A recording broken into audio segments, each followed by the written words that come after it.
తాకట్లో ఉన్న మీ బంగారాన్ని విడిపించి ఆ రోజు ఆన్లైన్ రేటుకి కొంటాం. Sharma gold company.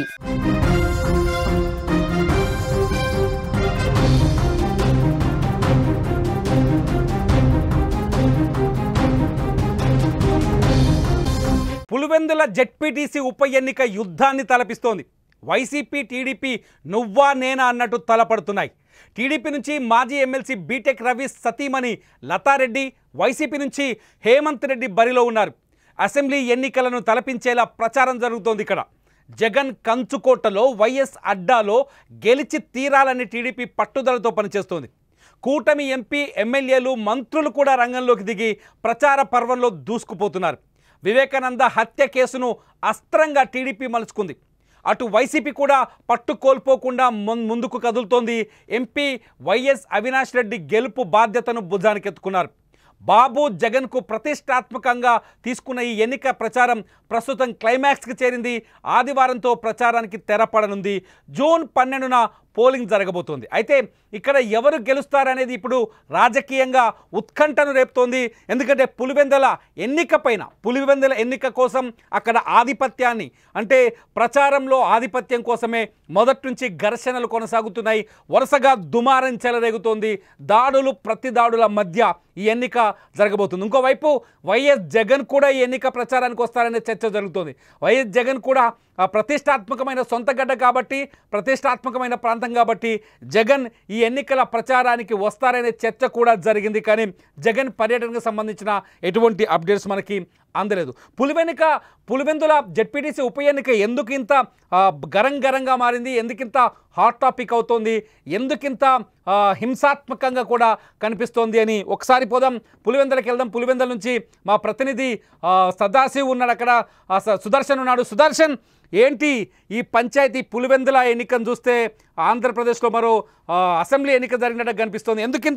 ఇంత టైట్గా మారిపోయింది అక్కడ? పులివెందులు అంటేనే సంచలనం. ఇక్కడ ఏ విషయం జరిగినా కూడా అది రాష్ట్ర వ్యాప్తంగా కూడా దానిపైన చర్చ జరుగుతుంది, హాట్ టాపిక్ గా మారుతుంది. ఇప్పుడు అలాంటి పులివెందుల గడ్డ పైన ఒక ఉప ఎన్నిక జరగబోతోంది. ఈ ఉప ఎన్నిక పోటీ పెట్టే ముందే 1కి 10 సార్లు కూటమి ప్రభుత్వం ఆలోచించింది అక్కడ పెట్టాలా వద్దా అని.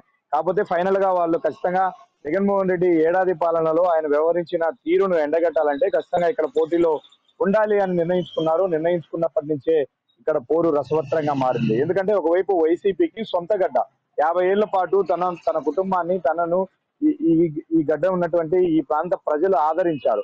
కాబట్టి ఇప్పుడు కూడా మరోసారి ఆదరిస్తారు అన్నది వైసీపీ జగన్మోహన్ రెడ్డి పెట్టుకున్నటువంటి ఆశలు. అయితే ఈ ఏడాది పాలనలో ఇప్పటికే సూపర్ 6 పథకాలను అమలు చేస్తూ ఉన్నాము. పులివెందులకు ఎస్పెషల్లీ నీళ్లు ఇచ్చే ప్రయత్నం చేస్తున్నాం. గతంలో ఇక్కడ అందేనివా ద్వారా నీళ్లు ఇచ్చింది కూడా మన ప్రభుత్వమే.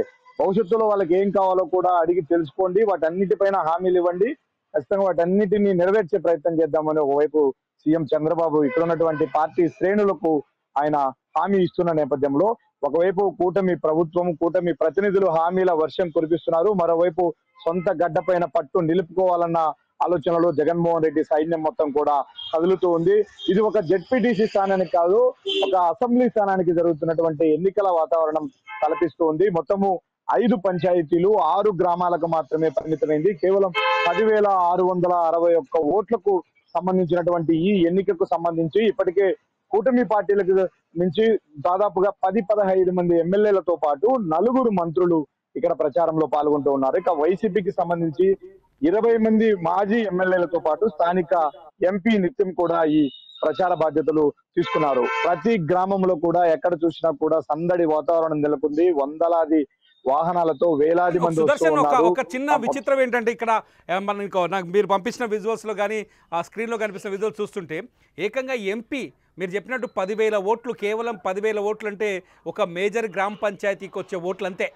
మొత్తం 5 పంచాయతీలు అంటే 6 గ్రామాలు, మొత్తం 5 పంచాయతీల్లో ఈ జెడ్పీటీసీ ఎన్నికలో బీటెక్ రవి లాంటి వ్యక్తి తన సతీమణి ఎన్నికల బరిలోకి దించడం, ఇటు వైసీపీ నుంచి కూడా అదే స్థాయిలో ఉన్న వ్యక్తిని ఎన్నికల బరిలోకి దించడం, ఇదంతా చూస్తుంటే ఏమనిపిస్తుంది? ఎందుకు ఇక్కడ కూటమి వర్సెస్ వైసీపీ, ప్రతిపక్షం వర్సెస్ అధికార పక్షం అని తేలిపోబోతుంది ఇక్కడ? ఎందుకు అనిపిస్తుంది అనే దాని మీద మనం ఒకసారి అనాలిసిస్ చేస్తే మాత్రం దీన్ని ఒక రెఫరెండంగా తీసుకోవాలన్నది 2 పార్టీల యొక్క ఆలోచనగా తెలుస్తోంది.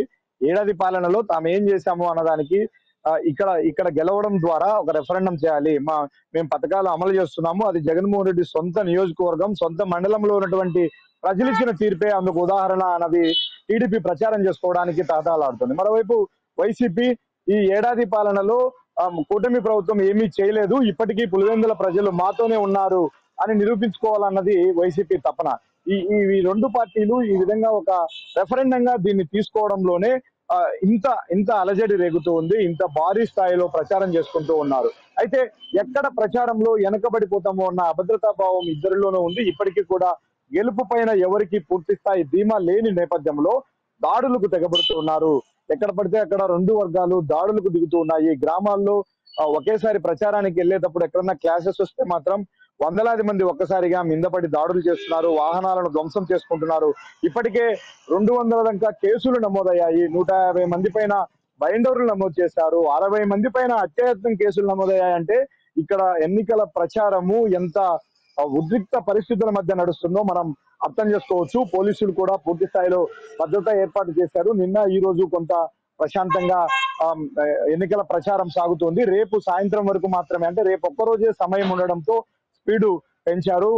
ఓటర్లకు ప్రలోభ పెట్టబోయే, ఓటర్లకు పంచబోయే డబ్బుల విషయంలో కూడా భారీ అంచనాలు ఉన్నాయి. ఇప్పటికే ఈ పులివెందుల ఉప ఎన్నికకి సంబంధించి రాష్ట్ర వ్యాప్తంగా కూడా పెద్ద స్థాయిలో బెట్టింగ్ కూడా జరుగుతూ ఉంది.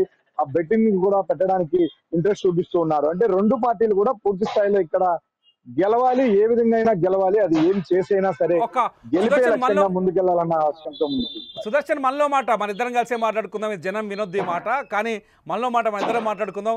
నిజానికి అక్కడ ఓటుకి ఎంత పంచుతున్నారు సుదర్శన్, ఏమన్నా చర్చ జరుగుతుందా? ఓటుకు గంటకు రేటు పెరుగుతుంది. పులివెందుల్లో గంటకు రేటు పెరుగుతుంది. ఆయా గ్రామాల్లోకి వెళ్ళిన సమయంలో అక్కడ ఉన్నటువంటి వర్గాలు కానీ ఓటర్లు కానీ వాళ్ళు రెస్పాండ్ అయ్యే విధానము, వాళ్ళు స్పందించి పార్టీల వెంట నడిచే విధానము, ప్రచారంలో వాళ్ళు చూపుతున్నటువంటి చొరవను బట్టి గంటకు కూడా ఓటు రేటు పెరుగుతోంది. 3,000 రూపాయలతో స్టార్ట్ చేయాలని రెండు పార్టీలు కూడా భావించాయి.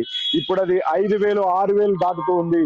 రేపు సాయంత్రానికి ఆ రేటు 10,000 దాటినా కూడా ఆశ్చర్యపోవాల్సిన అవసరం లేదు. లేరు.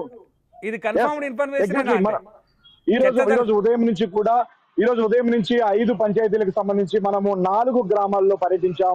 ఆ గ్రామస్తులతో కూడా మాట్లాడడం జరిగింది. అక్కడ ఉన్నటువంటి వాతావరణాన్ని అబ్జర్వ్ చేశాము. ఒక్కొక్క గ్రామంలో 200 వాహనాల్లో ప్రజలు వస్తూ ఉన్నారు, ప్రచారం చేస్తున్నారు. మీకు ఇంకొక ఆసక్తికరమైనటువంటి విషయం చెప్పాలి. ప్రతిరోజు ఒక్కొక్క పార్టీ తరఫున 5,000 మంది ప్రచారంలో పాల్గొంటూ ఉన్నారు. మొత్తం ఓటర్లు ఉండేది 10,661 మంది అయితే ప్రతిరోజు ఒక్కొక్క పార్టీ తరఫున 5,000 మంది, అంటే మొత్తం 10,000 మంది నిత్యం రెండు పార్టీల తరఫున గ్రామాల్లో ప్రచారం నిర్వహిస్తున్నారంటే అర్థం చేసుకోవచ్చు ఇక్కడ సిచ్యువేషన్ ఏ విధంగా ఉందో. డబ్బులు ఖర్చు పెట్టడానికి రెండు పార్టీలు ఏ మాత్రం వెనకాడట్లేదు, ఖచ్చితంగా గెలిపే లక్ష్యంగా పనిచేస్తున్నారు. అది ఏం చేసైనా గెలవాలన్నదే రెండు పార్టీల ఆలోచనగా మనకు తెలుస్తుంది. అంటే ఎలక్షన్ కమిషన్ కానీ పోలీసులు కానీ ఎవరేం పట్టించుకున్న పరిస్థితులు లేవా? ఉంది. పోలీసులు ప్రచారంలో భద్రత కల్పించడం విషయంలోనే మొదటి 2 రోజులు వాళ్ళు పూర్తిగా చేతులెత్తేసిన పరిస్థితి. ఏకంగా వాహనాలపైన దాడులు చేశారు. 2-3 నాయకులకు తలలు పగిలిన నేపథ్యంలో వాళ్ళు కొన్ని జాగ్రత్తలు తీసుకున్నారు. రెండు పార్టీలకు సంబంధించిన వాళ్ళు ఒకే గ్రామంలో కానీ ఒకే రూట్ లో కానీ ఎల్లకన్నా జాగ్రత్తలు తీసుకోవడం వల్ల కొంత ఉద్రిక్త పరిస్థితులు అయితే నిన్న ఈ రోజు తగ్గాయి. ఇక అధికారులకు సంబంధించి వైసీపీ మొదటి నుంచి కూడా ఆరోపణ చేస్తూ ఉంది, అధికారులను పూర్తిగా టీడీపీ వాడుకుంటుంది అని. అయితే టీడీపీ కూడా చెప్తూ ఉంది, మాకు ప్రజల అండదండలు ఉన్నాయి కాబట్టి మేము అధికారాన్ని దుర్వినియోగం చేయాల్సిన అవసరం లేదు. పోలీసులకు కూడా మేము ఒకటే చెప్తున్నాం, ఫ్రీ అండ్ ఫెయిర్ ఎలక్షన్ ఇక్కడ నిర్వహించండి, తప్పకుండా గెలిచేది కూటమి ప్రభుత్వమే, గెలిచేది కూటమి అభ్యర్థి అంటూ వాళ్ళు చెప్తూ ఉన్నారు. మళ్ళీ నిన్న కొత్తగా ఒక ఆరోపణ తెరపైకి తెచ్చింది వైసీపీ. ఓట్లను జంబ్లింగ్ చేశారు, అంటే ఒక గ్రామంలో ఉండే ఓట్లను మరో గ్రామంలో ఉన్నటువంటి పోలింగ్ బూత్ లో ట్రాన్స్ఫర్ చేశారు. 4-5 కిలోమీటర్లు గ్రామస్తులు నడుచుకుంటూ వెళ్లి పక్క గ్రామంలో ఓటు వేయడానికి ఆసక్తి చూపరు. ఓటింగ్ యొక్క శాతాన్ని తగ్గించడం ద్వారా కూటమి ప్రభుత్వం అడ్డదారిలో గెలవాలనుకుంటుంది అంటూ ఉన్నటువంటి స్థానిక ఎంపీ అవినాష్ రెడ్డి నిన్న ఒక పెద్ద అలిగేషన్ చేశారు. దానికి సంబంధించి ఎన్నికల అధికారులు కూడా ఇప్పటికే ఫిర్యాదు చేసిన పరిస్థితి కనిపిస్తుంది. ఇట్లా ఏ ఒక్క అంశాన్ని కూడా వదలట్లేదు. ఒకరి మీద ఒకరు దుమ్మెత్తి పోసుకుంటున్నారు, దాడులు చేసుకుంటున్నారు, ప్రజలను ప్రలోభ పెట్టే ప్రయత్నం చేస్తూ ఉన్నారు. కాబట్టి రాష్ట్ర స్థాయిలో ఇది ఒక ఇద్దరు జెడ్పీటీసీ అభ్యర్థులకు మధ్య జరుగుతున్నటువంటి పోటీ కాదు, ఒక రాష్ట్ర ముఖ్యమంత్రికి మరో ప్రతిపక్ష నేతగా వ్యవహరిస్తున్నటువంటి మరో వ్యక్తికి మధ్య జరుగుతున్న ఓటింగ్ గా ఫీల్ అవుతున్న నేపథ్యంలో ఇంతటి హైటెన్షన్ వాతావరణం పులివెందుల్లో సాగుతూ ఉంది. సుదర్శన్ సెక్యూరిటీ ఎట్లా ఉంది? ఎందుకంటే ఘర్షణ వాతావరణం ఎక్కువగా ఉంది, వరుసగా దాడులు జరుగుతున్న సందర్భాలు కనిపిస్తున్నాయి. సెక్యూరిటీ ఎలా ఉంది? ఎందుకంటే ఇటు మినిస్టర్లు వస్తున్నారు, ఎంపీలు వస్తున్నారు, ఎమ్మెల్యేలు వస్తున్నారు, తాజాగా మినిస్టర్లు వచ్చి ఆ ఏరియాలో ప్రచారం చేస్తున్నారు. అంటే ఒక ఓటర్కి ఇద్దరు మనుషులు కనిపిస్తున్నారు ప్రచారం చేసేవాళ్ళు. ఇదంటే సెక్యూరిటీ వ్యవస్థ ఎలా ఉంది? సెక్యూరిటీని కట్టుదిట్టం చేశారు పోలీసులు.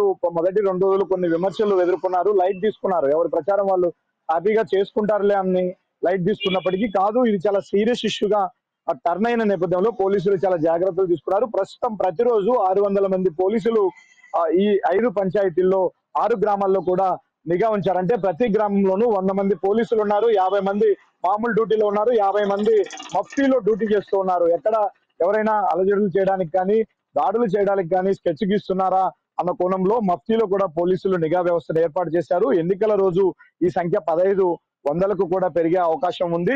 1500 మంది పోలీసులతో గట్టి బందోబస్తును ఏర్పాటు చేయడానికి ఇప్పటికే పోలీసు అధికారులు సిద్ధమవుతున్నారు. మొత్తం ఉన్నదే 15 పోలింగ్ బూతులు. అంటే ప్రతి పోలింగ్ బూత్ కు అలాగే పరిసర ప్రాంతాల్లో కూడా 100 మంది దాకా పోలీసులను పెట్టాలన్నది ఆలోచన. ఇక మరో ముఖ్యమైనటువంటి అంశం వివేకానంద రెడ్డి హత్య కేసు. వివేకానంద రెడ్డి చనిపోయినప్పటి నుంచి కూడా పులివెందుల్లో కాదు రాష్ట్రంలో ఏ ఎన్నిక వచ్చినా కూడా దాన్ని జగన్మోహన్ రెడ్డికి ఆపోజిట్ గా ఉన్నటువంటి పార్టీలు దాన్ని ఒక అస్త్రంగా మలుచుకుంటాయి. ఇప్పుడు కూడా అదే జరుగుతుంది. నేరుగా సునీత కొద్ది రోజుల క్రితం, ఇక 2 రోజుల క్రితం ఆమె పులివెందులకు వచ్చింది. 2 సార్లు ప్రెస్ మీట్ పెట్టి బాహాటంగా చెప్పింది.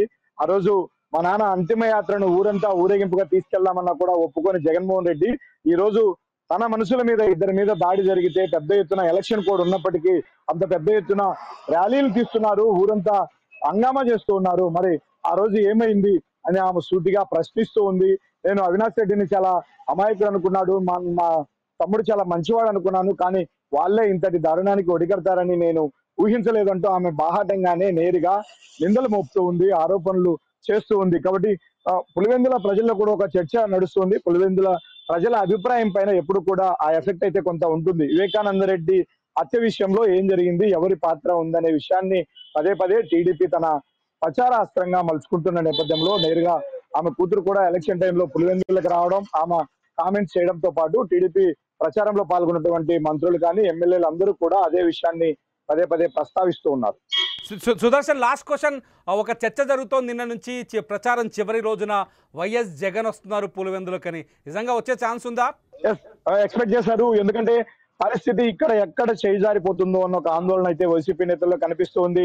ఇది 50 ఏళ్లుగా తమ కూటమికి సంబంధించినటువంటిది, తమ పార్టీకి సంబంధించినటువంటిదే ఇది. కాబట్టి ఇక్కడ ఓటర్లందరూ కూడా ఎప్పుడు తమతోనే ఉంటారు అన్న ఒక నమ్మకం ఇప్పుడు ఆ పార్టీలో సడలుతున్న నేపథ్యంలో నేరుగా అధినేతే రంగంలోకి దిగాలని కూడా భావించారు. ఒకానొక దశలో జగన్మోహన్ రెడ్డి నేరుగా ప్రచారంలో పాల్గొంటూ ఉన్నారన్న వార్తలు కూడా వినిపించాయి. అయితే రేపు ఒక్కరోజే ప్రచారానికి సమయం ఉంది, కానీ ఇప్పటి వరకు కూడా జగన్మోహన్ రెడ్డి ప్రచారానికి వస్తున్నట్లు అధికారికంగా ఎలాంటి సమాచారం అయితే లేదు. రేపు సాయంత్రం వరకు జరిగే ఈ ప్రచారం తర్వాత అందరూ కూడా వందలాది మంది నాయకులు, కార్యకర్తలు, బయట నుంచి వచ్చిన వాళ్ళందరూ కూడా ఇక్కడి నుంచి విడిచి వెళ్లిపోవాల్సిన సమయం ఆసనమైంది. కాబట్టి ఇంత తక్కువ టైంలో జగన్మోహన్ రెడ్డి రాకపోవచ్చు, వచ్చినా కూడా ఆయన ఎక్కువ ప్రచారం చేయడానికి కూడా ఇక్కడ స్కోప్ లేదు. Right, thank you Sudarshan. ఇది పులివెందుల ఉప ఎన్నిక, జెడ్పీటీసీ ఉప ఎన్నిక కేవలం ఒక 6 గ్రామాలు, అంటే 5 పంచాయతీలు 6 గ్రామాల మధ్య జరుగుతుంది. 6 గ్రామాలు కలిపి మొత్తం 10,000 చిల్లర ఓట్లున్నాయి. ఈ 10,000 ఓట్లకి దాదాపు ఒక్కో పార్టీ నుంచి 5,000 మంది ప్రచారం చేస్తున్నారు. అంటే ఒక ఓటర్కు 2 కార్యకర్తలు పనిచేస్తున్నారు. ఓట్లకు ధరలు కూడా నిర్ణయిస్తున్నట్టుగా ఒక చర్చ జరుగుతోంది. ప్రతి ఓటుని కొనుగోలు చేసేందుకు 2 వర్గాలు, ఇటు అధికార పక్షం అటు ప్రతిపక్షం తీవ్రంగా ప్రయత్నిస్తున్న చర్చ కూడా వినిపిస్తోంది. దానికి తగిన ఆధారాలు దొరకాల్సిన అవసరం ఉంది. ఇకపోతే పులివెందుల్లో ఎంపీలు, ఎమ్మెల్యేలు, మాజీ మంత్రులు అందరూ తిష్టవేయటం, ఈ ఎన్నికల ప్రచారాన్ని ఉద్రిక్తంగా మార్చడం, వరుసగా ఘర్షణలు జరగడం, ఇవన్నీ చూస్తుంటే రేపు సాయంత్రం తర్వాత పులివెందుల ఉప ఎన్నిక పరిస్థితి, జెడ్పీటీసీ ఉప ఎన్నిక పరిస్థితి ఎలా ఉంటుంది అన్నది కొంత ఆసక్తికరంగా మారింది. పులివెందుల జెడ్పీటీసీ ఉప ఎన్నికకు సంబంధించిన ప్రతి అప్డేట్ని మీరు సుమన్ టీవీలో చూడొచ్చు. సుమన్ టీవీ డిజిటల్ లైవ్, అట్లాగే సుమన్ టీవీ లైవ్ను ఫాలో అవ్వండి అప్డేట్ సమాచారం కోసం, పులివెందుల జెడ్పీటీసీ ఉప ఎన్నిక కోసం.